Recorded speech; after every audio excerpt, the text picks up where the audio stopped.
Hello दोस्तों, आपका मेरे चैनल में स्वागत है। हर किसी का खुद के अंदर एक आत्मसम्मान की भावना होती है, जो इंसानों को क्या करना होता है, खुद से अंतरात्मा से प्रेरणा मिलती है। तो आइए आज एक ऐसी कहानी बताने जा रहे हैं, जो कि खुद के आत्मसम्मान को दिखाती है। रामू बहुत ही गरीब लड़का था। उसके माता पिता की पूरी जिंदगी हमेशा गरीबी में ही बीती, जिसके चलते रामू की पढ़ाई लिखाई नहीं हो पाई। रामू के माँ बाप बहुत ही बुरे और गरीबी से लाचार थे, जिसके चलते रामू अपने माँ बाप की आर्थिक सहायता के लिए वह शहर के एक सड़क के किनारे जूते पॉलिश किया करता था, जिससे उसकी थोड़ी बहुत ही आमदनी हो जाती है, जिसके चलते उन कमाए पैसे से रामू का घर चलता था।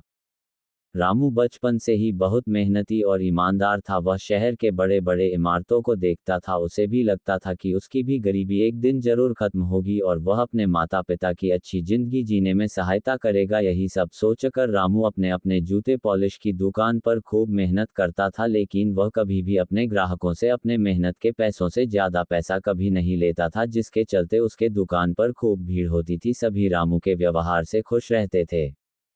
एक दिन की बात है, रोज की तरह आज भी रामू अपने घर से अपने दुकान के लिए जल्दी से निकल गया और फिर अपना दुकान खोलकर ग्राहकों की प्रतीक्षा करने लगा। इसी बीच उसके दुकान के पास एक बड़ी सी गाड़ी आकर रुकी और उस गाड़ी में से एक कोट वाले साहब निकले, जो कि रोज की तरह अपने ऑफिस जा रहे थे। सो उन्होंने रामू के पास बोला कि मेरे जूते खूब अच्छे से चमका दो, क्योंकि आज हमारे कंपनी में बहुत बड़ी मीटिंग है।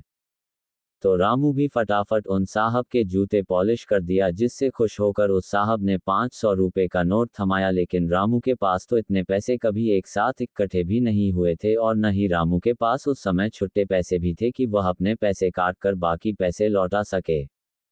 तो ये बात रामू उस साहब से बताया कि उसके पास तो छुट्टे पैसे नहीं है। तो वह साहब थोड़ा जल्दी में थे, बोले कि अभी तो मेरे पास भी छुट्टे पैसे नहीं है, इसलिए तुम पूरे पैसे को ले लो। तो रामू तुरंत बोल पड़ा, साहब हम गरीब जरूर है, लेकिन मेहनत करके पैसा कमाना चाहते हैं। अगर आपने मुझे एक बार इन पैसों को दे दिया तो हमें ये पैसा कमाने का तरीका तो आसान लग सकता है, लेकिन ये ठीक नहीं है। इससे हर कोई मेहनत करना ही छोड़ देगा, लोग बस दूसरों के एहसान के बदले जीना सीख जाएंगे, और मैं ऐसा नहीं चाहूंगा। सो आप इन पैसों को वापस रख लीजिए, और जब अगली बार आना तो मेरे जितने पैसे बनते हैं उतना दे देना।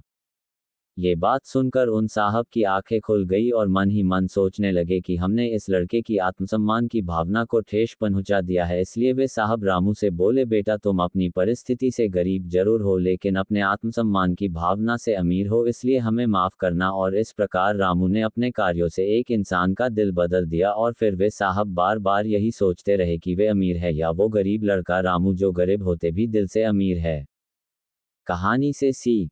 दोस्तों, गरीबी एक ऐसी चीज है जिसे इंसान के जीवन में कभी ना कभी जरूर रहता है, लेकिन अगर हम गरीब होते हुए भी अपनी आत्मसम्मान की भावना को कभी भी कम नहीं होने देना चाहिए, क्योंकि आत्मसम्मान ही एक ऐसी चीज है जो कि इंसान के इंसान होने का एहसास कराती है।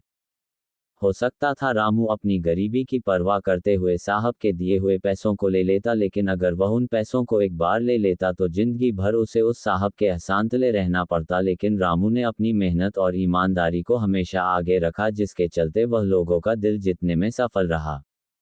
ये कहानी हमें यही सिखाती है कि हम अपने जीवन में चाहे कितनी ही कठिन दौर से क्यों न गुजर रहे हो, लेकिन कभी भी अपने आत्मसम्मान की भावना को कभी नहीं खोना चाहिए, क्योंकि अगर हमने अपना एक बार आत्मसम्मान की भावना को खो दिया तो हो सकता है कि हमें फिर लोगों के एहसानों के तले अपनी जिंदगी गुजारनी पड़े। अगर आज की कहानी आपको अच्छी लगी हो तो मेरे चैनल को सब्सक्राइब करें और लाइक शेयर करें।